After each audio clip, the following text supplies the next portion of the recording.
Toi, je vais changer le réseau. Oui, mais tout le monde ne le fait pas parce qu'ils sont nuls. Toi, de le faire. À toi de le faire.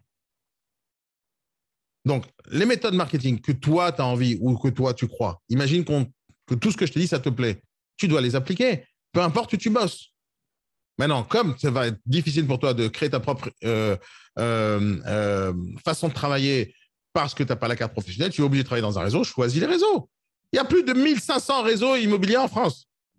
Donc, un très bon en Bretagne. Non, stop. Alors, Fred, il faut que je te rappelle un truc. B-Morning, on ne fait pas de recrutement, OK? Hein? Un point important. B-Morning, on ne fait pas de recrutement. On ne parle jamais de ça. Je ne veux plus jamais entendre parler de ça.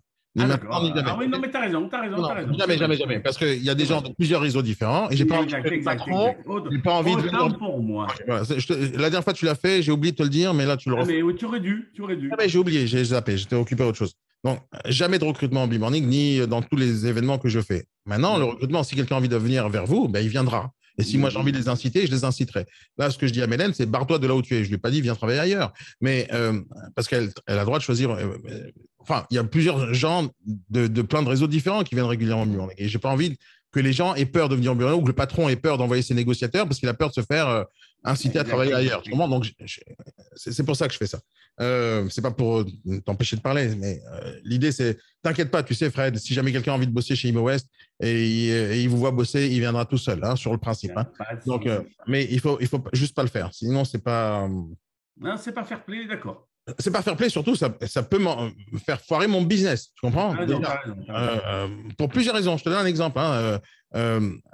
Les patrons qui nous payent pour qu'on forme leurs négociateurs, ils n'ont pas envie qu'au moment où ils sont formés, ils se font démarcher par d'autres personnes pour être recrutés ailleurs. Tu comprends? C'est pas un bon deal pour eux. Tu comprends? Donc, moi, je leur promets qu'il n'y aura jamais ce genre de truc. Tu vois? Et voilà, c'est comme ça que je te le dis pour pas que ça. Et tu autorises qu'on affiche nos. Oui, pour que vous fassiez des affaires ensemble et pour plein de trucs. Comment on fait Après, tu fais derrière, tu appelles dans. Moi, je ne peux pas t'empêcher. Je te parle, mais. Tu vois ou pas Non, mais bien sûr. Non, mais je ne suis pas. Ok, t'as compris. Voilà. Donc, Mélène, ce que je te dis, c'est que n'oublie pas que la seule responsable de ton chiffre d'affaires sera toi. Et uniquement toi. Uniquement toi. Donc, tu ne peux pas accepter. Donc, imagine que tu bosses chez moi, d'accord? Imagine que tu bosses chez moi. Tu bosses chez moi et je te dis, tu fais ça maintenant. Et tu dis, non, ça ne me plaît pas. Tu vas arrêter de bosser chez moi. Tu ne peux pas continuer à faire des choses qui ne te plaisent pas. Tu ne peux pas. Peu importe le salaire que je te donne. Imagine, je te donne un salaire à 5 000 euros, mais je te dis, d'accord, tu veux gagner 5 000 euros, pas de problème. Par contre, tous les jeudis soirs, à 17h, tu montes sur une chaise, sur une table, et tu dis, Daniel, c'est le plus fort, Daniel, c'est le plus fort. Là, c'est tous les soirs à 18h, à 17h. Et tous les matins, tu dis, bravo, Daniel, merci d'être venu voir bosser. Imagine que je t'oblige à faire ça. Ça se trouve, tu vas vouloir le faire pour 5 000 euros une fois. Mais si tu le fais tous les jours, et tous les jours, tu montes sur la table, on dit, Daniel, c'est le plus fort. À un moment donné, t'en as ras le bol. Et il n'est pas vraiment le plus fort, Daniel. À un moment donné, ça te lasse, tu vois. Et donc, tu vas te barrer. Parce que tu n'accepteras pas les conditions de travail que je vais te donner. Donc, les conditions de travail sont très importantes dans la vie de quelqu'un. Et tes conditions de travail, toi, quand tu vas travailler dans un réseau, il faut qu'elles soient bonnes pour toi. Sinon, tu vas être frustré, tu ne vas pas communiquer, tu ne vas pas bien bosser et tu auras l'impression que tu bosses pour quelqu'un. N'oubliez pas que vous êtes des entrepreneurs, peu importe qui vous êtes aujourd'hui, dans quel réseau vous êtes. À partir du moment où tu es à la com, tu es responsable de ton chiffre d'affaires. Pourquoi des fois je m'énerve sur vous, je vous booste, etc. Parce que des fois, vous oubliez que si vous avez le pôle emploi, il va se finir. Des fois, vous oubliez que si à la fin du mois, tu n'as pas fait de vente, tu n'auras pas de l'argent pour payer ton loyer. Et la majorité des gens qui ratent, tu sais qu'est-ce qu'ils font? Ils m'insultent moi. Ils m'insultent moi parce qu'ils n'ont pas fait de vente. Mais ils ne sont pas levés non plus à 6h30 du matin tous les jours. Ils n'ont pas non plus fait des vidéos matin, midi et soir. Ils n'ont pas non plus relancé tous les acquéreurs. Ils n'ont pas fait non plus tout ce que je leur dis de faire matin, midi et soir. Mais ils savent se plaindre dès que ça ne marche pas. Moi, je dis arrêtez de vous plaindre et commencez à bosser dur. Et donc, quand tu bosses dur pour toi. Parce que c'est ton chiffre d'affaires à la fin de l'année. Ton chiffre d'affaires à la fin de l'année. Il faut choisir le réseau. Si jamais tu dois choisir un réseau, moi, je te conseille de m'appeler pour ce sujet-là. Je te dirai exactement où aller, mais selon ce que toi, tu as besoin. Tu comprends? Pas tout le monde a besoin des mêmes choses. Pas tout le monde a besoin des mêmes choses. Il y a des gens qui ont besoin d'être managés, d'autres qui n'en ont pas besoin, d'autres qui veulent une grosse rémunération, d'autres qui veulent travailler juste en bas de leur ville. Enfin, peu importe, il y a tellement de façons de penser que pas tous les réseaux seront adaptés à toi. Par contre, tu as l'obligation de décider pour toi ce que tu as envie de faire dans ta vie. C'est exactement comme tous les hommes politiques quand ils disent il faut aller voter, c'est important, sinon quelqu'un va voter contre vous. Et ils ont raison sur le principe, mais c'est des connards, donc je m'en fous des politiciens, mais sur le principe, ils ont raison. Si tu ne vas pas voter, tu ne peux pas après te plaindre du président qu'on a élu. Tu peux pas, tu peux juste pas. Donc, si jamais tu fais pas de chiffre d'affaires, tu peux pas te plaindre. C'est toi qui as choisi le réseau, c'est toi qui as choisi d'accepter, c'est toi qui as choisi de ne pas te lever à la bonne heure, etc. Donc, il faut assumer toutes les actions que tu fais, y compris le choix du réseau, le choix du futur patron, le choix de la marque, le choix de tout. Quand tu es consommateur, tu dois assumer ta décision. Si bien que tu vas à Franprix ou Auchan, tu achètes un truc et c'est dégueulasse, c'est de ta faute. Fallait pas acheter. Fallait pas acheter. C'est pas lui qui a fabriqué un mauvais produit, a fait du mauvais marketing. C'est toi qui as choisi le mauvais choix. Donc, moi, je te dis, concentre-toi sur ce que toi tu veux, concentre-toi sur ce dont tu as besoin et fais le choix uniquement selon ça. Pas selon l'autre, il te présente une rémunération à la con et ci et ça. Choisis ce qui est bon pour toi. Si tu choisis ce qui est bon pour toi, tu vas rester dans ce réseau 10 ans, 15 ans, 20 ans, jusqu'à ce que tu en aies ras-le-bol. Tu comprends? Et ça, c'est la meilleure chose à faire. Il faut regarder toujours long terme, toujours. Et l'erreur de tous les débutants, c'est de regarder court terme. Tu comprends? Hier ou avant-hier, j'ai eu un rendez-vous avec un gars. C'était quand la semaine dernière? Rendez-vous avec un gars. Et j'essaie de lui expliquer la base d'absolument tout le principe de l'immobilier. La base, c'est le long terme. Et c'est uniquement le long terme. Tu ne peux pas réfléchir court terme dans l'immobilier. Tu ne peux pas. Tu peux réfléchir court terme si tu vends des stylos. Tu peux réfléchir. Tu vois, je le lève et comme il y a le fond vert, on ne le voit pas. Tu peux réfléchir à court terme pour vendre des stylos ou des sandwichs, mais tu ne peux pas réfléchir à long terme sur un restaurant pour que les gens reviennent. Par exemple, si je vends de la bouffe avariée ou dégueulasse, à court terme, un mois, je gagne de l'argent. Je le vends pas cher, à 2 euros le sandwich, j'en vends 1000. Super, à court terme, je gagne des sous. À long terme, ils sont tous malades, ils sont tous à l'hôpital et moi, je suis en prison. Tu comprends? Donc, court terme, c'est sympathique. Long terme, c'est mieux. D'accord? Donc, le long terme dans ta vie, c'est le fait que chaque personne que tu côtoies, elle t'aime. Quand je te dis aimer, c'est professionnellement. D'accord? Donc, chaque personne, elle t'aime, elle aime ce que tu dis, elle aime ce que tu fais, elle aime ce que tu proposes, elle aime tes services, elle aime ta façon de parler, elle aime tout ça. Une fois que les gens t'aiment, le chemin vers la réussite, il est juste déjà tout tracé. Tout tracé. J'ai envie de vous raconter une petite histoire et après je finis sur ce sujet. Moi j'ai trois mentors dans ma vie, trois mentors, d'accord, trois gros mentors. Le premier mentor c'est Google, le deuxième c'est Apple, le troisième c'est Amazon, d'accord. Mais j'ai une raison pour chacun d'entre eux, d'accord. Et chacun d'entre eux m'apprennent quelque chose. Chacun d'entre eux m'apprend quelque chose. Mais et ça sur toute une vie, hein, ça fait. Je réfléchis comme ça depuis 15 ans, 20 ans, hein, depuis que je les connais ces gens-là. Maintenant, je te donne un exemple pourquoi je suis Google, d'accord. Pourquoi j'admire Google de A à Z. Écoute bien. À l'époque, quand Google est sorti, moi, j'étais un des premiers, comme beaucoup de gens. Tu vois, je suis sur Internet à faire des sites Internet et à travailler sur le développement web depuis 1996. Je crois que j'étais une des premières personnes à avoir une adresse mail. Maintenant, quand Google est sorti vers 99, je pense, 98, quand Google est sorti, vraiment, leur page Google, elle n'était pas comme elle est aujourd'hui. Elle était un peu plus complexe, il y avait un peu plus de trucs. Et une des choses qu'il y avait en bas du moteur de recherche, il y avait les liens vers des articles des interviews qu'on aurait pu donner à Larry Page ou à n'importe quelle personne chez Google. On a donné une fois une interview à Larry Page, donc le patron de Google, et on lui a posé une question. Parce que Google, c'est pas juste un moteur de recherche. Hein. Si vous allez sur Google, il y a en bas en haut à droite un petit clavier, et cliquez là-bas, vous allez voir plein de produits Google. Et en bas, si vous encore en bas, il y a marqué le laboratoire. Et vous allez voir plein d'applications que Google invente. Google Maps, c'est Google. YouTube, c'est Google. Google Analytics, c'est Google. Et je pourrais vous raconter une tonne d'histoires sur l'évolution de Google depuis des années, mais je vous assure un truc, c'est que Google a toujours été gratuit dans quasiment tout ce qu'il fait. Maintenant, une fois, ils ont posé la question à Google. Comment vous faites pour gagner de l'argent en réalité? Parce qu'il y a des produits que vous vendez, il y a des produits que vous ne vendez pas. D'accord? Ils ont posé cette question à Google. Comment vous faites, mon cher monsieur Google, pour définir le prix que vous allez vendre, le produit que vous êtes en train de créer? Comment vous êtes sûr que vous allez pouvoir gagner de l'argent avec ça? Comment vous êtes sûr, quand vous allez travailler avec 20 personnes, 30 personnes sur un projet pendant 3 ans, comment vous pouvez être sûr que vous allez gagner de l'argent grâce à ça? Devine la réponse de Google. Parce qu'ils investissent des millions tous les jours en développement web, en recherche et en développement. Ils leur posent la question, comment vous êtes sûr que vous allez gagner des sous? Quelle est la réponse de Google, à ton avis? Parce que les gens nous aiment. Presque. Ils ont dit, on en a rien à foutre.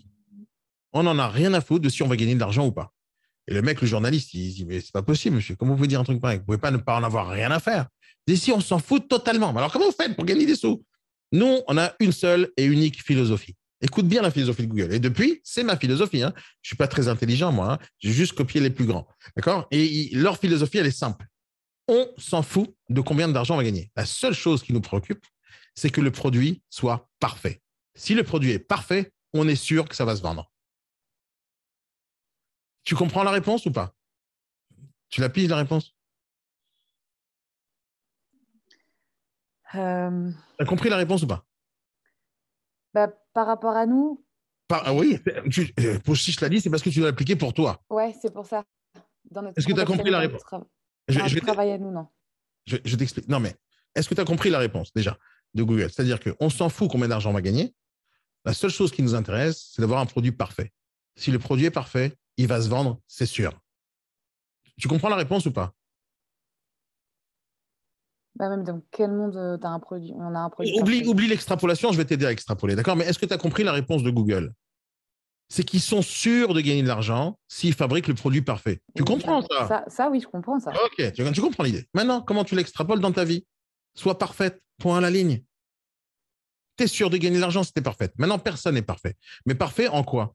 Sois professionnel, arrive à l'heure tout le temps, prospecte comme il faut tous les jours, réponds bien au téléphone, envoie des bons mails, fais que ton image elle soit toujours propre, fais que tes réseaux sociaux soient toujours clean, fais qu'il y ait du contenu qui soit tous les jours en train de circuler, fais que tu réponds vraiment aux commentaires des gens quand ils te posent des questions, fais que tu réponds au téléphone de manière chaleureuse, fais que quand tu as promis quelque chose, tu le fais, fais que quand tu devais relancer, tu relances, fais que les documents que tu envoies, ils sont tous propres, nickel, sans aucune erreur, fais que quand tu as dit je vous promets à 2 heures, vous aurez le truc, à 1 heure, tu l'as déjà envoyé.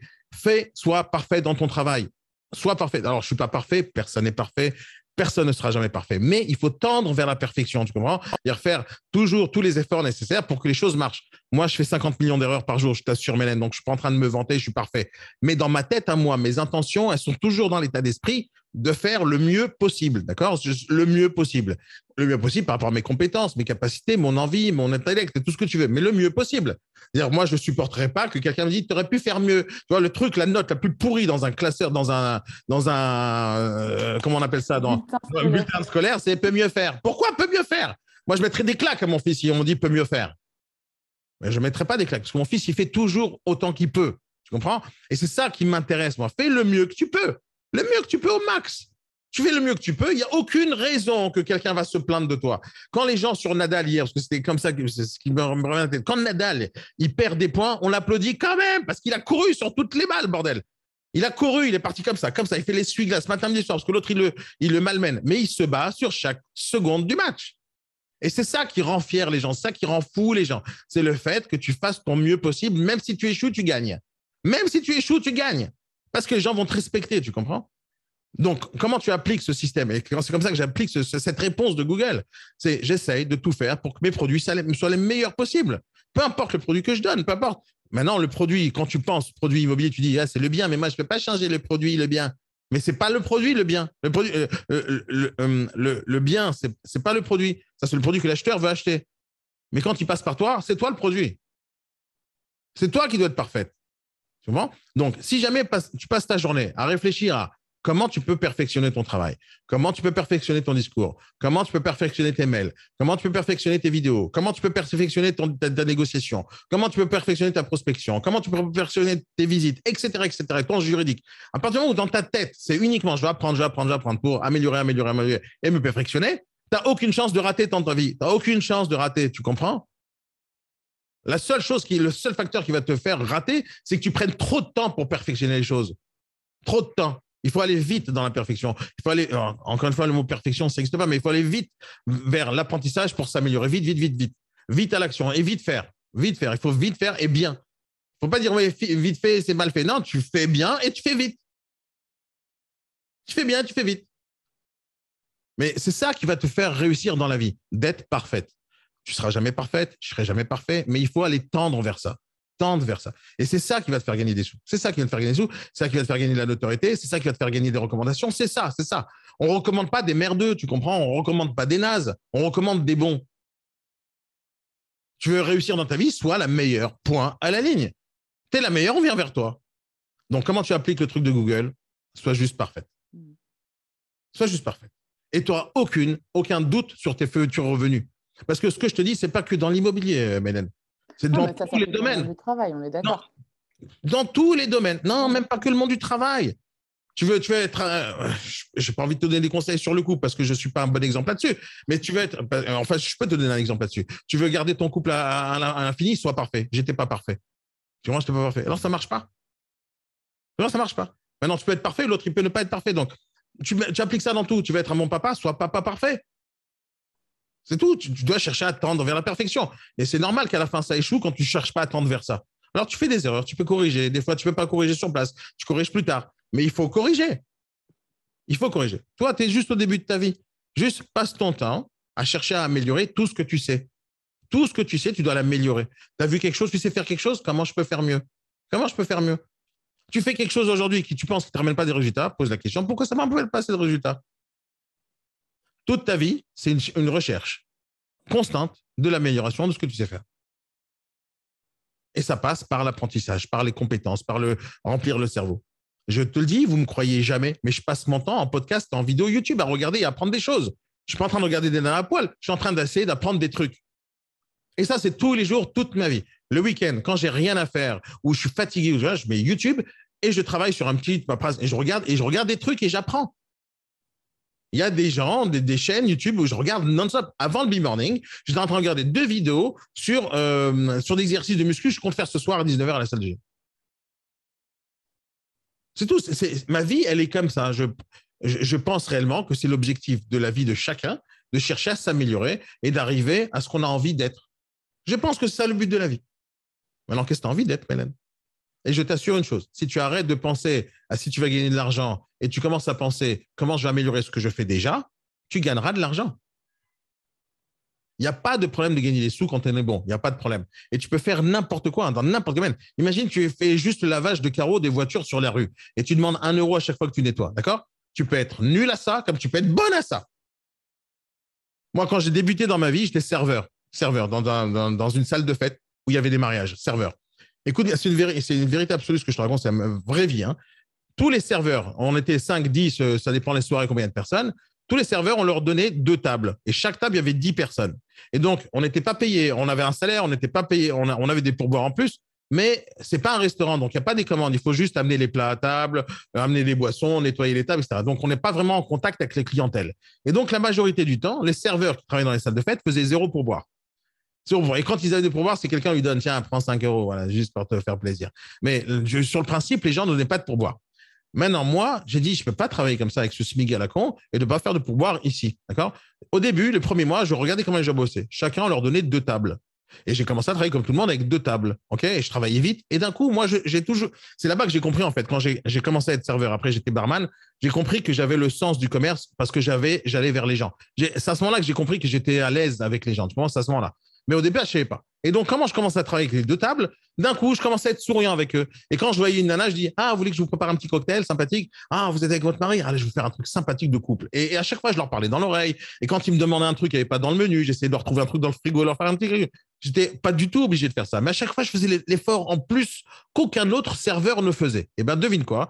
Ces 2 tables, je recevais des pourboires de chacun d'entre eux. Je faisais entre 100 et 150 euros au début avec 2 tables.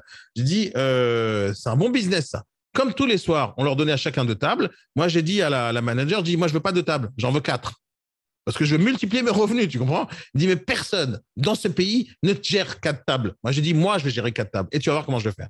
Et donc, j'avais développé toute une méthode de travail. Avant même qu'on commence le service, j'avais préparé mes petits plats, mes petits cocktails que j'adorais donner aux gens, etc. Et je me préparais pour optimiser mon service. Et d'un coup, je faisais 4 tables plus facilement, plus rapidement que n'importe quel autre gars qui ramait avec 2 tables. Et à la fin de la soirée, je leur montrais combien de pourboires je faisais. Dans n'importe quel domaine, Mélène, dans n'importe quel domaine, je t'assure, il suffit de réfléchir à comment tu peux améliorer ton système. Et c'est comme ça que tu gagnes des sous. Plus que n'importe quel autre. Et je t'assure que quand j'étais serveur, je gagnais plus que n'importe quel autre serveur. Quand j'étais barman, je gagnais plus de pourboires que n'importe quel autre barman. Même dans les jobs de merde, je t'assure. Et ce n'était pas des jobs de merde. C'est là-bas où j'ai tout appris. Hein, comment parler aux gens, comment accoster les gens, comment leur faire le sourire, comment les inciter à venir danser et boire de l'alcool avec moi sur la piste. C'est comme ça que j'ai fait mes premiers trucs. Hein, tu comprends? Mais ce que je veux te dire, Mélène, c'est que dans n'importe quel domaine qui existe dans la vie, à partir du moment où tu cherches à améliorer et à perfectionner ce que tu fais, l'argent, il viendra tout seul. Tout seul. Vous êtes d'accord avec moi, Sébastien, Franck, les gens qui ont de l'expérience? Vous pouvez le dire de haut à doigt, Sébastien. Oui, on est tout à fait d'accord. Mais c'est super. Mais on ne peut pas tout faire, hein. On ne peut pas t'écouter, réfléchir. Non, non, on boit tes paroles. Je sais, mais comme on va conclure, j'aurais bien voulu avoir votre. Non, après, c'est une question de temps. Oui, bien sûr. Bien sûr. Moi, je pensais toute la vie. C'est toute une vie pour faire ça. Mais chaque fois que tu améliores quelque chose, il y a un changement radical dans ta vie. Imagine qu'hier, tu envoyais que des fax et d'un coup, tu as le mail. C'est un changement radical. Hein. Imagine hier, tu n'étais pas sur Instagram, maintenant tu l'es. C'est un changement radical. Mais bien sûr que ça prendra du temps à faire les choses. Je suis d'accord avec vous, Sébastien, à 100%. Mais pour moi, c'est une quête. On est d'accord là-dessus, c'est que c'est une quête tout le temps de s'améliorer ou pas, Sébastien? Tout à fait. Voilà. Moi, c'est ce que je pense au plus profond de moi. Et je pense que les plus grands font ça. Les plus grands. Moi, je ne suis pas en train de copier les petits. Hein. Jamais je vais écouter le conseil d'un naze. D'accord? Jamais, jamais. Et jamais je vais avoir la possibilité de parler aux géants du monde. Donc, Jeff Bezos, je ne le connais pas. Larry Page, je ne le connais pas. Qui je dis et Apple et Steve Jobs, je ne l'ai jamais reconnu. En plus, il est mort avant que je commence à être intelligent. Donc, je ne les connais pas. Par contre, je vois leur legacy, je vois leur héritage. Tu comprends? Je vois tout ce qu'ils ont fait dans leur vie. Tu vois, je n'ai pas besoin d'être intelligent pour copier ce qui marche. Je n'ai pas besoin. Tu vois, et de chacun de ces boîtes-là, j'ai pris l'essence. Tu vois, par exemple, quand je parle Google, je pense à ce que je te dit. C'est le seul truc que je retiens de Google. Quand je parle Amazon et je copie Amazon, c'est le service client. D'accord? Et quand je parle de Steve Jobs, je me rappelle d'un seul truc qu'il a dit qui pour moi est géant. Tu vois, à un moment donné, on lui a posé la question sur l'iPhone quand il a fait sa première sortie. C'est à ce moment-là que j'ai connu Steve Jobs. Hein. Avant, je connaissais Apple, mais je ne connaissais pas Steve Jobs. Mais cette phrase qu'il a donnée, au moment où on lui a posé la question, parce qu'il a inventé l'iPhone, tu vois, où il n'y avait pas de stylet à l'époque. Je ne sais pas si vous vous rappelez, il y avait le BlackBerry, il y avait tous ces trucs-là à la con, avec des petites touches et avec des trucs avec des stylets. On lui a posé la question, mais pourquoi vous inventez un truc sans stylet? Parce que c'est quand même ce qui marche aujourd'hui. Tous les appareils sont comme ça. Et je dis, moi, j'ai décidé de ne pas créer de stylet parce qu'on a déjà 5 stylets dans la main. On a 5 doigts. Oui, mais peut-être que les gens ne veulent pas utiliser leurs doigts. Moi, je dis, j'en ai rien à foutre de ce que les gens ont envie ou pas. Moi, je pense que c'est ce qu'il faut faire et je le fais. C'est tout. Et ça, c'est ce que je retiens de Steve Jobs. C'est-à-dire, sa façon de penser, c'était j'en ai rien à foutre de ce que les gens pensent. Je ne suis pas en train de réfléchir à répondre aux besoins du marché. Je suis en train d'inventer des besoins. Et c'est ce que j'invente. Et c'est exactement ça, à ce moment-là que ça vient en parallèle avec Google. Si j'invente le truc qui marche et qui fonctionne et qui est top, il va se vendre. J'en ai rien à foutre de ce que les gens pensent. Si les gens savaient ce qu'ils voulaient, ils l'auraient inventé eux-mêmes. Et c'est ça, sa phrase. Et donc, une chose aussi qui est très importante. Ouais. Pardon, excuse-moi. Je voulais juste finir la phrase. Franck, je voulais finir la phrase. Comme cette politique est devenue la mienne et leur politique, elle marche, j'aborde cette politique. À mon échelle, à mon niveau, à ma petite taille, je ne suis pas Steve Jobs, je ne suis pas Apple, je ne suis pas tout ce truc-là, mais dans mon petite échelle, tout petit truc que je fais par rapport à mon business, à ma vie, etc., j'essaie d'appliquer ces méthodes-là. Tout simplement en essayant de copier la base et l'essence même de Google, la base et l'essence même de Steve Jobs, la base et l'essence même d'Amazon. Jeff Bezos, depuis le premier jour, c'est service client. Apple, depuis le premier jour, c'est ce qu'on pense qui est bien pour le marché. Et Google, on cherche à la perfection. Moi, j'ai ces 3 mentors, c'est tout. Pas besoin de plus. Pas besoin de plus. Je prends ces 3 bases de ma vie et tous mes business, disons que j'essaie de tendre vers cette direction. Je ne dis pas que je suis arrivé, je ne dis pas que je suis au top, je n'ai pas dit ça, mais j'essaie de tendre vers ça. Vas-y, Franck, à toi la parole. Moi, je voulais juste rebondir sur le fait que quand on tend vers l'excellence, comme tu dis, c'est-à-dire qu'en cas d'échec, ça permet surtout d'affronter l'échec avec beaucoup plus de sérénité. C'est-à-dire qu'on sait qu'on a donné le maximum, on s'est planté, ça peut arriver, mais au moins on peut se regarder dans la glace, on sait qu'on a donné le maximum. Ouais, sauf que moi, j'aime pas le mot échec, même si c'est le seul mot que je connaisse quand on parle de qu'on a raté quelque chose. Mais le mot échec, pour moi, c'est trop péjoratif pour l'utiliser tout le temps. Parce qu'on peut mettre échec sur chaque chose. Hein. Tu as voulu mettre du sucre dans ton café, il est tombé à côté, c'est un échec. À chaque fois, on aura des échecs toute notre vie. Non, c'est pas possible. Donc, pour moi, c'est juste des expériences de choses qui n'étaient pas la bonne façon de faire. Quand tu as essayé 10 fois et tu as raté 9 fois, tu connais 9 possibilités qui ne fonctionnent pas. Et donc, ce n'est pas des échecs pour moi. Sinon, à ce moment-là, on baisse les bras à chaque fois. Il n'y a pas d'échecs. C'est des tentatives qui ne fonctionnent pas. Donc, tu ne les fais plus. C'est tout. Tu ne les fais plus. Mais des fois, tu passes ta vie à faire que des échecs ou des tentatives qui ne marchent pas. À un moment donné, tu vas la trouver. À un moment donné, je vais la trouver, ton truc. Et dans ma vie, ça a toujours été comme ça. Je teste, je rate, je rate, je teste, je rate. Il n'y a que les gens qui font rien qui ratent rien. Donc, j'aime pas le mot échec, mais c'est le seul mot qu'on peut utiliser sur ce genre de truc. Mais dans la tête, le mot échec n'est pas un mot échec. Échec, c'est péjoratif, c'est « oh merde, j'ai raté ». Moi, c'est comme ça que je réfléchis quand j'entends le mot échec. Par contre, quand je dis « ah, j'ai essayé, j'ai raté », c'est pas grave, je vais essayer autre chose. Quand tu fais du sport, par exemple, Michael Jordan essaie de marquer des paniers, c'est à chaque fois qu'il rate un panier, il dit « oh putain, quel échec, je suis une grosse merde, hein, il faut que j'arrête le basket. Hein. » Si tu penses échec dans ce style-là, très vite, tu baisses les bras. Par contre, quand tu dis, ah, j'ai raté, attends, comment je peux améliorer le bras, comment je peux améliorer le truc, comment je peux améliorer l'angle, quel coach il faut qui m'améliore mon truc. Peu importe le sport de haut niveau que tu fais, tu n'es pas en train de réfléchir en mode échec, tu es en train de réfléchir à comment tu améliores les tentatives que tu n'as pas réussi à faire ou les gestes que tu n'as pas réussi à faire. Donc, si tu réfléchis échec non-stop, tu peux être que déprimé tout le restant de ta vie. Moi, je réfléchis que de tentatives qui n'ont pas abouti.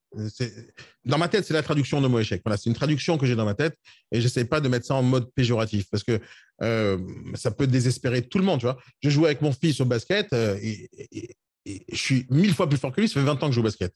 Et lui me dit, mais papa, je ne vais pas réussir à te battre, je n'ai pas envie de faire de match, je ne veux pas réussir à te battre. Mais je dis, mais je vais te battre tout le temps. Tout le temps, je vais te battre. Je ne vais pas te laisser gagner. Je vais t'obliger à essayer de me battre. Mais je vais te battre. C'est pourquoi? Parce que d'abord, je suis plus âgé que toi, j'ai plus de force que toi, je suis plus grand que toi. Même si je ne suis pas très grand, je suis plus grand que toi. J'ai plus de force que toi. J'ai 20 ans de métier dans le basket. Tu ne pourras jamais me battre. En tout cas, pas tout de suite. Alors, pourquoi tu veux que je fasse des matchs? Pour que tu puisses mesurer à combien tu deviens de plus en plus fort. Et vendredi dernier, je suis parti jouer avec lui au basket alors que ça fait 5-6 mois que j'essaie de lui apprendre les choses et à travailler au basket.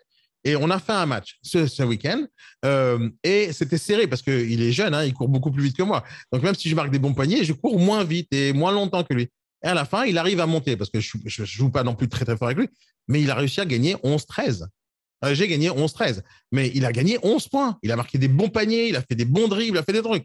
Et moi, je lui dis, tu vois, tu as perdu contre moi. Mais regarde combien de points tu as marqué. Il y a 6 mois, tu marquais 0 points. Et donc, le fait de mesurer l'avancée, même si l'autre en face, il est plus puissant que toi, c'est une façon de voir ton évolution. Donc, ce que je lui dis, c'est n'aie pas peur de perdre, tu vas toujours perdre avec moi. Tu vas toujours perdre jusqu'au moment où tu deviens plus fort que moi et plus intelligent que moi, et avec plus d'expérience. Dans 20 ans, tu seras aussi fort que moi, voire plus fort que moi. Voire plus tôt, parce que moi, je t'aurais appris tout ce que je sais. Moi, personne ne m'a appris tout ce qu'il savait. Moi, j'ai regardé à la télévision Michael Jordan, j'ai appris. Toi, tu me regardes moi et je t'apprends toi. D'accord? Donc, tu vas accélérer le mouvement. Mais pendant un certain temps, je vais te battre. La question, c'est pas si je vais te battre ou pas. La question, c'est toi, tu vas essayer de me battre. La question, c'est toi, si est-ce que tu vas réussir à me battre dans le futur. Et pour ça, il faut que tu sois plus fort que moi. Et pour ça, il faut que tu mesures si tu t'améliores au fur et à mesure des années. Et donc, après quelques mois, il commence à faire des dribbles, il commence à faire des passes, il commence à mettre des blocs, il commence à faire des beaux paniers. Et je kiffe ma vie en le voyant. Et à chaque fois, je veux dire, je vais me battre jusqu'au bout et je vais te perdre. Et je vais essayer de le démoraliser même pendant le match, parce que c'est comme ça que je ferai avec n'importe quel adversaire. Et je sais qu'ils s'en sortent super ultra fiers à la fin du match. Et à la fin du match, quand je me suis assis avec lui et je vois essoufflé avec moi, j'ai dit alors, comment était le match? Oh, super, trop génial. Oui, mais tu as perdu. Mais regarde ce que je fais 11 points. Et d'un coup, il voit les choses d'une manière différente que l'échec. Il regarde comment il est passé de 0 à 11. Tu comprends? Donc, moi, je veux me concentrer sur, et c'est comme ça que je me concentre, que ça soit avec les commerciaux, avec n'importe qui, n'importe quelle personne que je coach, je me concentre sur les choses qu'il a réussi à faire, pas les choses qu'il a échoué. Si tu veux être un bon manager, tu ne vas pas dire, écoute, tu as quand même raté 2 ventes ce mois-ci. Jamais je dirais un truc pareil. Jamais je dirais un truc pareil. Là, tu as réussi à ça, super, ça, c'est génial. Viens, on voit comment on améliore ce truc. Tu comprends? Tu ne peux pas passer ta vie à regarder que les échecs. Ce n'est pas possible. Tu vas en avoir tout le temps. À la fin, tu es déprimé. Tu es d'accord avec moi, Franck? C'est une question de vision. Tu comprends? C'est une question de vision. Et tu peux voir les choses, le verre à moitié plein, le verre à moitié vide. C'est comme ça que tu regardes le monde. Regarde le monde comme tu veux. Moi, je regarde toujours à moitié plein. Essaie de le remplir. Mais plus tu remplis le verre, plus tu auras une moitié plus grosse de pas bien. C'est comme ça. C'est-à-dire un petit verre, tu as une moitié de pas bien et une grosse moitié de bien. Mais ça reste une moitié. Tu augmentes le volume. Tu as donc beaucoup plus de pas bien et beaucoup plus de bien. Donc, plus tu gagnes de l'argent, plus tu montes dans les grades dans la société et dans la hiérarchie des compétences, plus tu augmentes, plus tu as un plus gros pourcentage, 50%. C'est toujours 50%, sauf que c'est un plus gros volume de clients, plus gros volume d'employés, plus gros volume d'argent et donc beaucoup plus de problèmes. Mais ça sera toujours 50%. À moitié vide, à moitié plein. C'est ça la magie des pourcentages. C'est peu importe la taille, tu auras toujours ça. Ça pique, les amis? Mélène? Merci beaucoup. Tu es d'accord? J'ai dit ou pas, Mélène? Ouais, mais carrément. Carrément. Hein. Super, carrément. Génial. Cool. À fond. Génial. Il n'y a plus qu'à bosser maintenant. Dernier mot pour la fin, les amis? Quelqu'un veut dire quelque chose? Non? Bon, super, cool. Allez, les amis, passez une très bonne journée.